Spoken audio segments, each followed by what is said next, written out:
이 땅에 수많은 종교들이 있지만 죽음 문제를 해결한 종교는 없습니다. 사망아, 너의 승리가 어디 있느냐? 사망아, 너희가 쏘는 것이 어디 있느냐? 이 외침 가운데 우리가 깨닫게 되는 것이 사망 이긴 인간 없다라는 겁니다. 이 땅에 종교의 창시자들이 많은 업적 남겼습니다. 그리고 죽었습니다. 그들이 사망이 이기지 못하고 무덤 속에 갇혀 있는 것이 현실입니다. 유교의 공자는 73세에, 불교의 석가모니는 80세에, 이슬람의 마호메트는 60세에 죽어 이 땅에 무덤 남겼습니다. 누군가 기독교를 무너뜨리고 싶은 사람이 있다면 예수님 묻힌 무덤 찾아내면 됩니다. 그러면 기독교는 하루아침에 무너지고 말 겁니다. 아무도 그렇게 할 수 없습니다. 성경은 예수님의 부활에 관여해 400여 이상 기록합니다. 예수님 부활하실 것입니다. 예언합니다. 그리고 예수님 부활하셨습니다. 그리고 선포합니다. 이 세상에서 증명될 수 없는 사실이 바로 예수님 부활하셨습니다. 이 부활의 소식입니다. 부활절, 우리 기독교만이 가지고 있는 유일한 잔치입니다. 천지창조가 없는 종교, 영생을 말할 수 없습니다. 부활이 없는 종교, 구원을 말할 수 없습니다. 어느 시대이든 부활절이 형식적으로 끝나가든 지나가는 시대면은요, 타락한 시대요. 성도들이 부활을 자신의 부활로 받아들이고 예수님을 부활의 주님으로 인정하는 시대는 부흥의 시대였습니다. 오늘 본문 19절의 전반 부분입니다. 이날 안식 후 곧 안식 후 첫째 날 저녁 때에, 이때가 바로 예수님이 부활하신 그날의 저녁이라는 겁니다. 이른 새벽에 이미 여인들은 부활의 주님을 만났습니다. 이 여인들의 삶이 완전히 바뀌어졌습니다. 빨리 가서 부활하신 예수님, 이 소식을 전하라는 예수님의 말씀 듣고 여인들은 이 마을 저 마을을 뛰어다니며 정말 미친 듯이 이 부활 소식을 전했습니다. 이 엄청난 때에 제자들은 무엇을 하고 있었을까요? 계속되는 성경 말씀은요, 제자들이 유대인들을 두려워하여 모인 곳에 문들을 닫았더니, 다락방의 깊은 곳에 무엇을 했는가? 두려워서 벌벌 떨고 있습니다. 왜요? 예수님 못 박아 죽인 유대인들이 로마의 군대와 함께 예수 제자들까지 잡아들일 것이라는 소문이 타다했기 때문에 그렇습니다. 본문에서요, 문들을 닫았다, 복수로 기록합니다. 상상됩니까? 집안에 있는 모든 문들을 2중 3중 겹겹이 문을 걸어 잠갔다는 것이죠. 그리고 그냥 벌벌 떨고 있습니다. 예수님의 제자라 할지언정 부활을 경험하지 못하면 이렇습니다. 제자들 보이는 문만이 아니라 마음의 문도 굳게 걸어 잠그고 있습니다. 단지 두려움에 떨고 있습니다. 이때 예수님 찾아오십니다. 누가 문 열어준 것도 아닙니다. 그런데 꼭꼭 잠겨있는 그 상황 속에서 예수님 제자들 가운데 우뚝 서 계십니다. 무엇이 상상이 되어집니까? 영화의 한 장면이죠. 그러나 장차 우리가 부활했을 때 어떤 모습으로 살아갈 것인가라는 것을 보여주는 단서가 그 모습입니다. 우리 예수님 시간과 공간을 초월하신다라는 겁니다. 얼마나 놀랍겠습니까? 마음이 얼어붙어 있고요, 눈도 얼어붙어 있고 영혼도 얼어붙어 있으니 당연히 부활하신 주님 몰라봅니다. 같은 내용을 기록한 누가복음 24장 37절은 이 말씀 기록합니다. 그들이 놀라고 무서워하여 그 보는 것을 영으로 생각하는지라. 무슨 말입니까? 귀신이다라는 그런 소리입니다.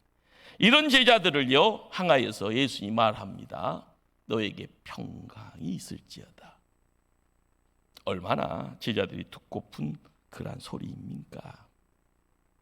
예수님 못 박힌 손을 예물로 보여주십니다. 주님이 이것을 하기나니 기쁘기도 하지요. 한편 깜짝 놀랍니다. 그리고 체면도 면목도 없습니다. 무서워 겁이 나 도망간 제자들입니다. 십자가 밑에서야 마음껏 목나 울지도 못했습니다. 아리마대 요셉과 니고데모가 장례 치르는 그 현장에 제자들 없었습니다. 보십시오. 이런 못난 제자들에게 예수님 찾아온 겁니다. 이런 배신자들을 책망하기 위해서 찾아온 것 아닙니다. 끝없는 용서 안고 찾아오셨습니다. 두려움에 떨고 불안에 신음하는 제자들을 향하여 재차 주님 말씀합니다. 너에게 평강이 있을지어다. 반복되어진 이 샬롬, 이 평강의 축복은요, 단순한 인사 아니잖아요. 형식적인 이유도 아닙니다. 부활을 체험한 우리가 누려야 될 축복이요, 그리고 전해야 될 메시지입니다. 26절에서도 예수님 말씀합니다. 너에게 평강이 있을지어다. 왜 예수님은 이렇게 반복적으로 평강을 선포하십니까? 지금 제자들에게 가장 필요한 것이 평강이기 때문에 그렇습니다. 평강이 있을지어다. 하늘의 소리가 들려지는 그 소리에 누구나 벌벌 떨죠. 그러나 그 소리가요, 부활하신 예수님의 입술을 통하여서 우리에게 지금 들려지고 있는 겁니다. 평강이 있을지어다. 제자들에게요, 과거의 그 내용들이 용서가 됩니다. 두려움의 공포 사라집니다. 두려움이 눈 녹듯이 녹아지고요, 의심의 먹구름이요 깨끗이 밀려갑니다.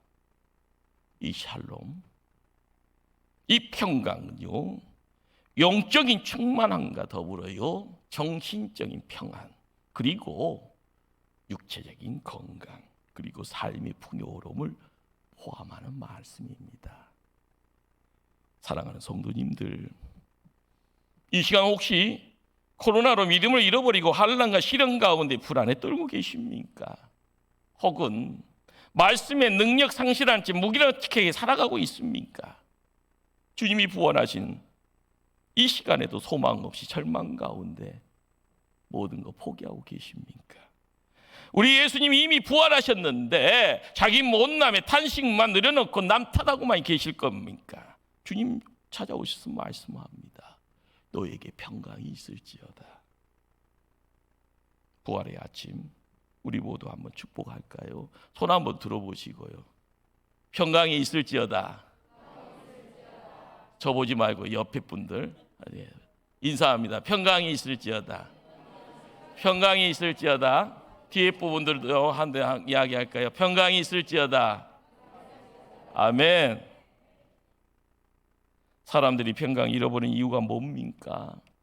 누구나 사람이면 평화를 원합니다. 결과적으로 평화를 얻지 못합니다. 이유가 뭡니까? 우리의 못남이죠. 우리의 죄 때문입니다. 이 땅의 살롬을 잃어버린 것이 언제부터입니까? 에덴 동산의 낙원을 인간의 죄가 파괴해버렸습니다.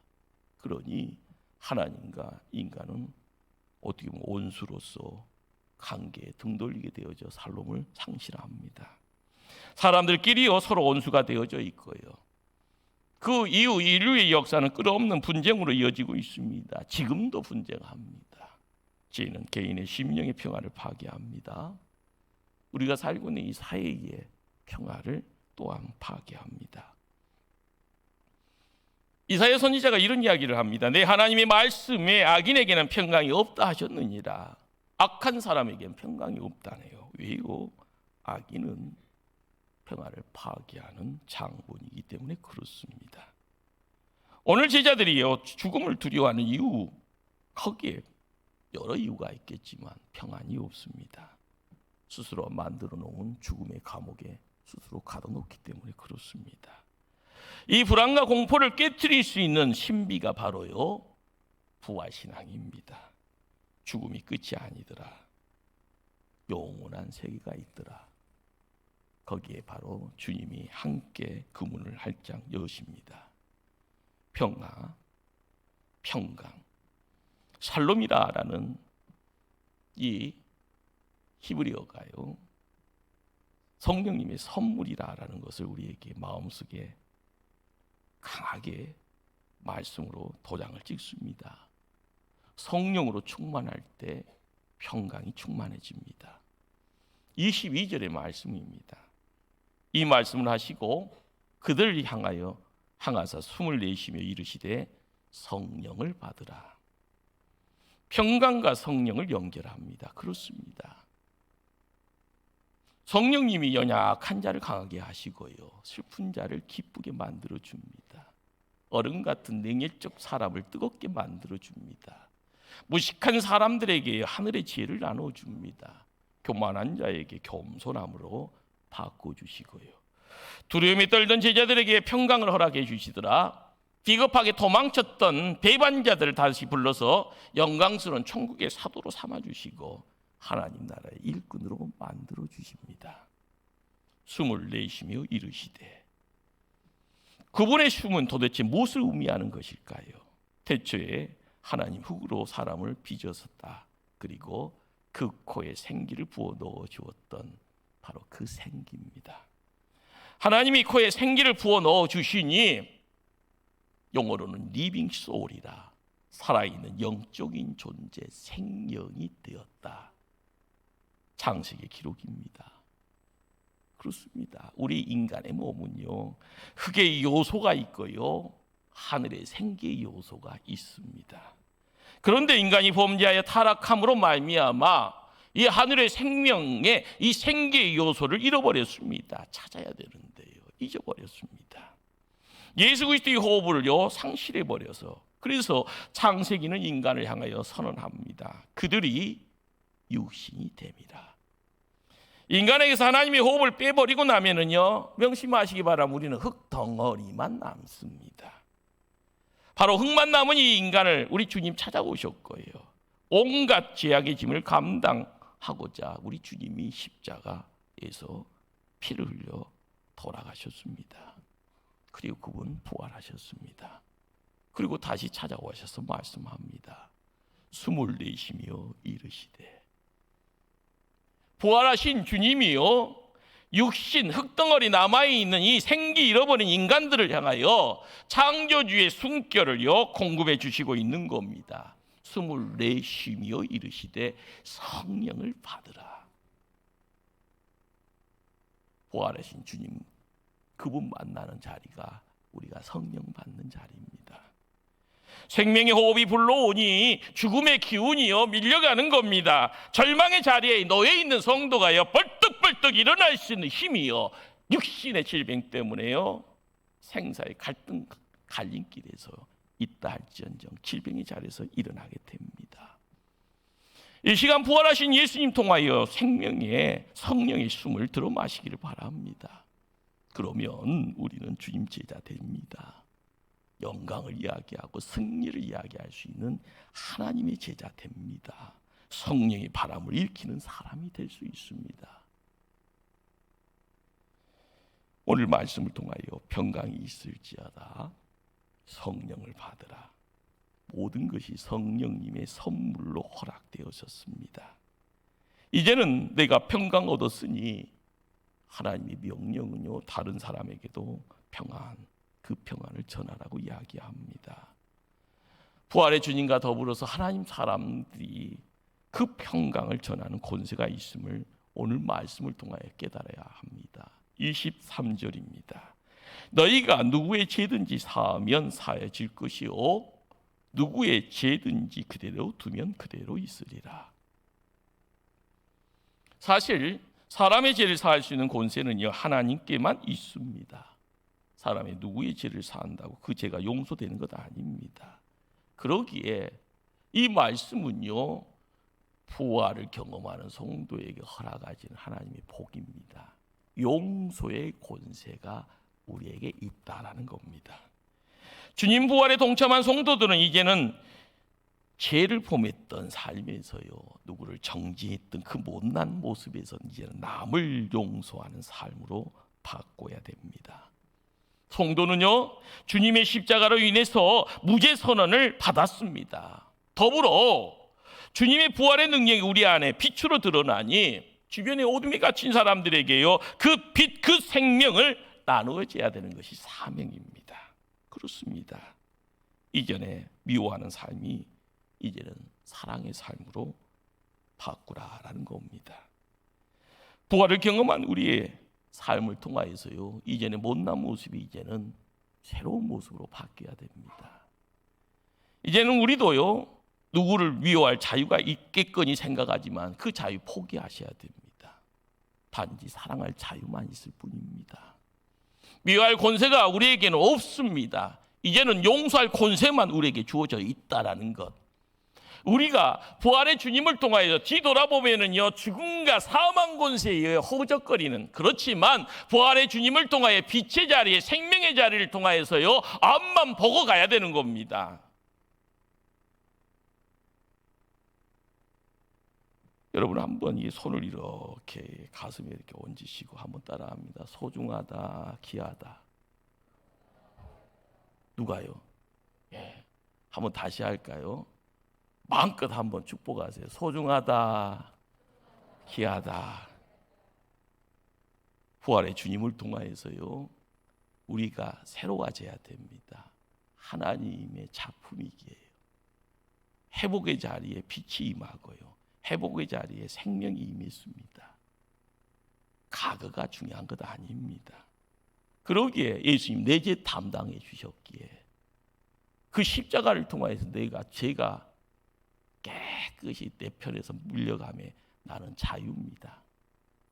나는 해방입니다.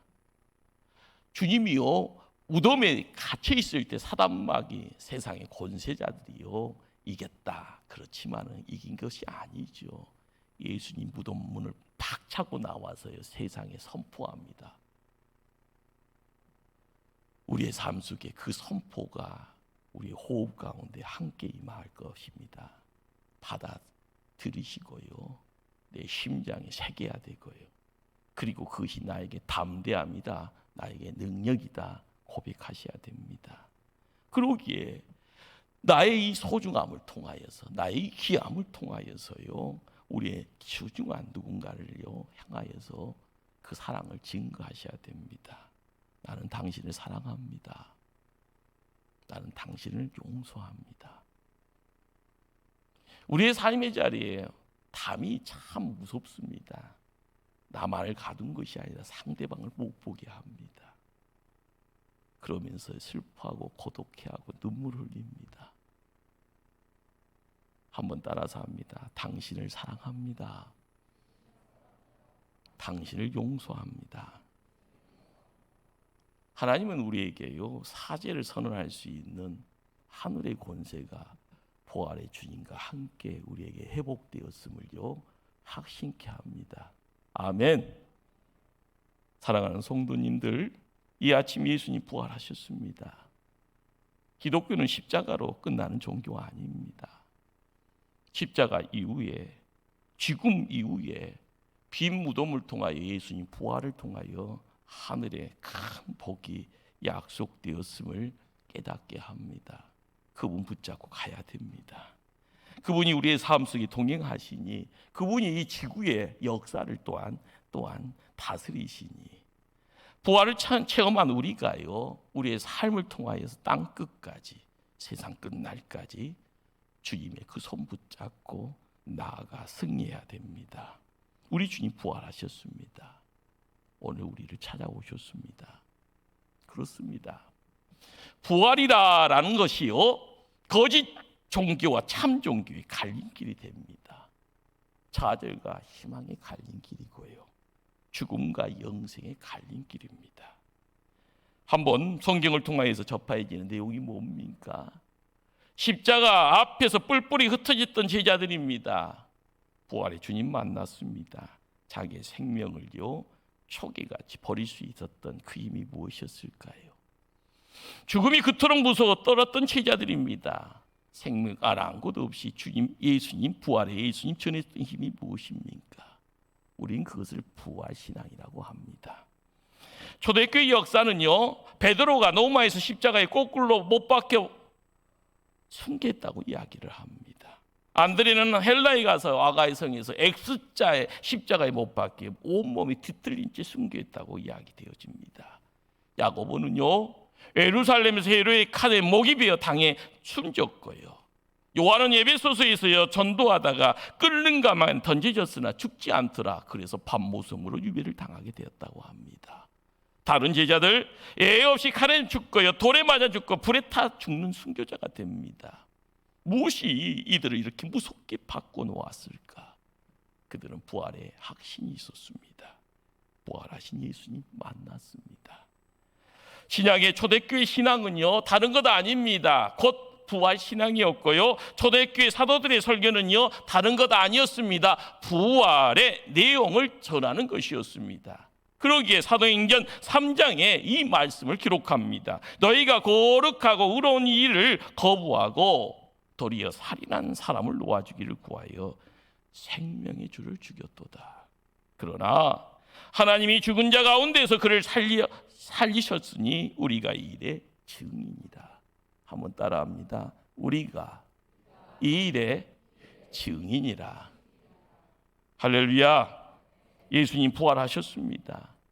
부활의 이 아침에 여러분에게 하늘의 평강이 넘쳐가기를 축원합니다. 기도하십니다.